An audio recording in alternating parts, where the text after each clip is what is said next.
بالله من الشيطان الرجيم بسم الله الرحمن الرحيم رب اشرح لي صدري ويسر لي أمري واحلل عقدة من لساني يفقه قولي رب زدني علما اللهم انفعنا بما علمتنا وعلمنا ما ينفعنا وزدنا علما اللهم إنا نسألك علما نافعا ورزقا طيبا وعملا متقبلا اللهم صل على محمد وعلى آل محمد.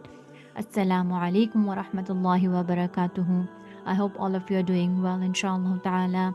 And I welcome all of you to the third episode from the book that we are learning, the third example from the book that we are learning, titled as The Reality of This World, which is based on the works by Imam Ibn al-Qayyim. So this book has very beautiful examples, very beautiful instances, so that we can learn and we can check ourselves that how we are living in this world. So we have a beautiful example today titled as "The Pleasures of the World Distract Its Inhabitants from the Hereafter." So he mentions that the world has pleasures and delights which distract its people from the afterlife, and they are followed by regret according to their heedlessness. This is similar to a people who boarded a ship that carried them to an island. The navigator of the ship told them to dismount the ship to take care of their needs, while warning them to not linger, meaning not to delay or not to take more time. And he cautioned them that the ship would move on. Thus, they all went to various parts of the island. I want you to focus and learn because this analogy has a profound life lesson about prioritizing what truly matters and being mindful of the transient nature of the worldly pleasures. So, in explaining this, he mentions that some of them took care of their needs and hurried back to the ship where they found empty spaces. Therefore, they took the most spacious and comfortable areas they desired. So, this was the group one who quickly took care of their needs and they returned back to the ship. So, here we see that some of us prioritize and act swiftly when we know that we have to do what we need to do. So, this shows the importance of recognizing what is essential and acting promptly to ensure our well being and future comfort as well.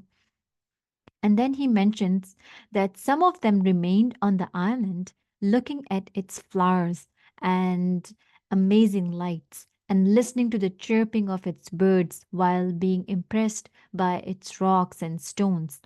Then their soul reminded them that the ship was leaving quickly.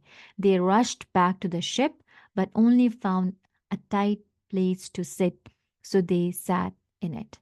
So, group two enjoyed the island's beauty for a while, hurried back to the ship, but only found tight spaces. So, this shows the moderation and the timelines.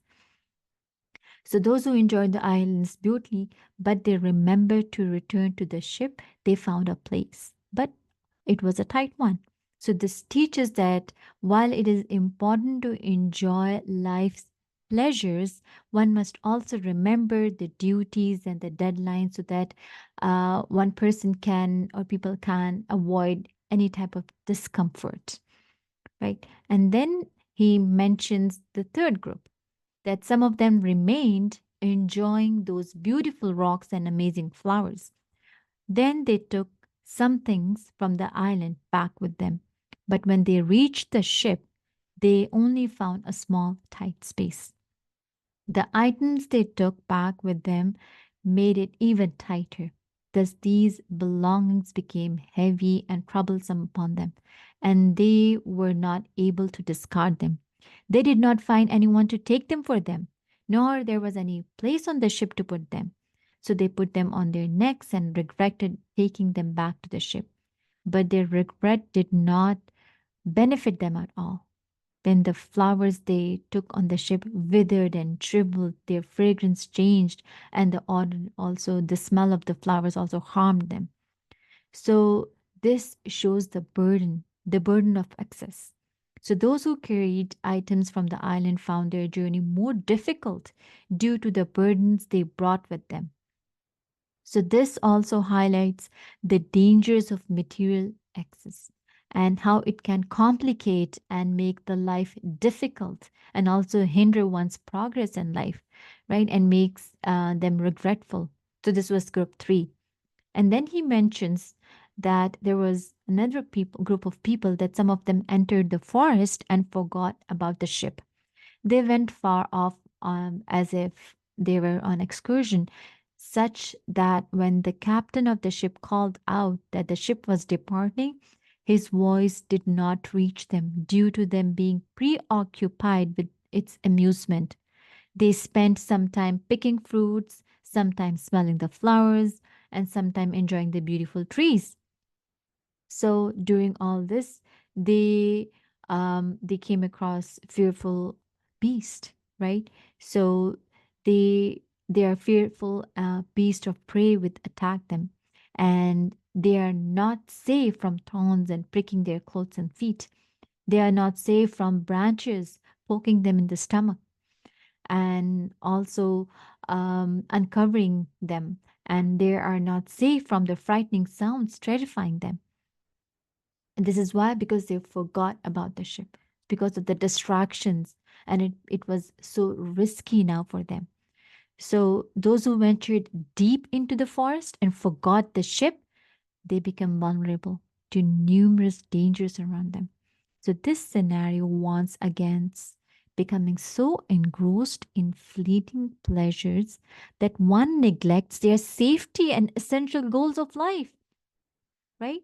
So this leads to so many dangerous situations. And then we learn about the fifth group, that some of them reached the ship but did not find anywhere to sit. So some of them died on the shore. So they missed the opportunity. Those who reached the ship, but they were too late and found no place to sit. So they suffered greatly. So this shows that sometimes people, when they procrastinate and they missed opportunities in life, emphasizing the need for timely action. And then we learn about the some people, group six, some of them were distracted with their desires until a wild beast slaughtered them or a beast bit them. Right? So those who were so much distracted by desires in life that they fell victim to wild beasts and other dangers faced, they faced dire consequences. So this serves as a stark reminder of how dangerous it can be to let one's desires override their sense of caution and priority. So sometimes there are fatal distractions that a person um, gets lost into. So we need to be very mindful. And then the last group, that some of them got lost and wandered about until they died. So those who got lost and wandered until they died reflect the outcome of living without any direction or any purpose. This shows the importance of having clear goals and not letting oneself drift aimlessly through the life. So these were the examples of the people and their distraction, their fleeting portion of the worldly life, and their forgetting the return and result of their affair. How evil is the intellect that is distracted by material items, which will wither away one day. So, this has distracted his mind and disabled him from obtaining safety. So, there was a great lesson in this, a powerful lesson in this. So, we see that the message is the importance of balance and awareness in life. While it is natural to enjoy the beauty and the pleasures of this world, but one must not forget the primary responsibility, the ultimate goal in life, being mindful of the temporary nature of materialistic possessions and pleasures.